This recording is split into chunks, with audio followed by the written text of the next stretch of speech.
വഖഫ് നിയമ ഭേദഗതി ബിൽ രാജ്യസഭയിലും പാസായി. വോട്ടെടുപ്പിൽ 128 പേർ ബില്ലിനെ അനുകൂലിച്ചപ്പോൾ 95 പേരാണ് എതിർത്തത്. കഴിഞ്ഞ ദിവസം ബിൽ ലോക്സഭ പാസാക്കിയിരുന്നു. ഇതോടെ ബിൽ പാർലമെന്റ് കടന്നിരിക്കുകയാണ്.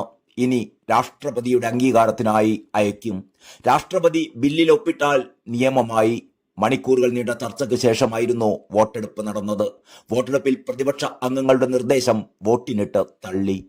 ബിൽ രാജ്യസഭ കടന്നതോടെ മുനമ്പത്ത് പടക്കം പൊട്ടിച്ചും പ്രകടനം നടത്തിയും സമരക്കാരുടെ ആഹ്ലാദ പ്രകടനമായിരുന്നു.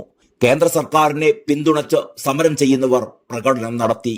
നിയമ ഭേദഗതിയെ എതിർത്ത കേരളത്തിലെ എംപിമാരെ അതിനിശിതമായി വിമർശിക്കുകയും സുരേഷ് ഗോപിക്ക് കയ്യടി നൽകുകയുമായിരുന്നു.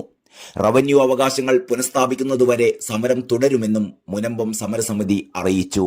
വഖഫ് നിയമ ഭേദഗതി ബിൽ ലോക്സഭയിൽ കഴിഞ്ഞ ദിവസം പുലർച്ചെ 2 മണിയോടെ പാസ്സായിരുന്നു. 232 വോട്ടിനെതിരെ 288 വോട്ടുകളോടെയാണ് പാസ്സായത്. 14 മണിക്കൂറിലേറെ നീണ്ട നടപടികൾക്ക് ശേഷമായിരുന്നു ബിൽ ലോക്സഭ കടന്നത്. രാജ്യസഭയിലും മണിക്കൂറുകൾ ചർച്ച നീണ്ടു. ലോക്സഭയിലും രാജ്യസഭയിലും പ്രതിപക്ഷ അംഗങ്ങൾ അവതരിപ്പിച്ച ഭേദഗതികൾ വോട്ടിനിട്ട് തള്ളുകയായിരുന്നു.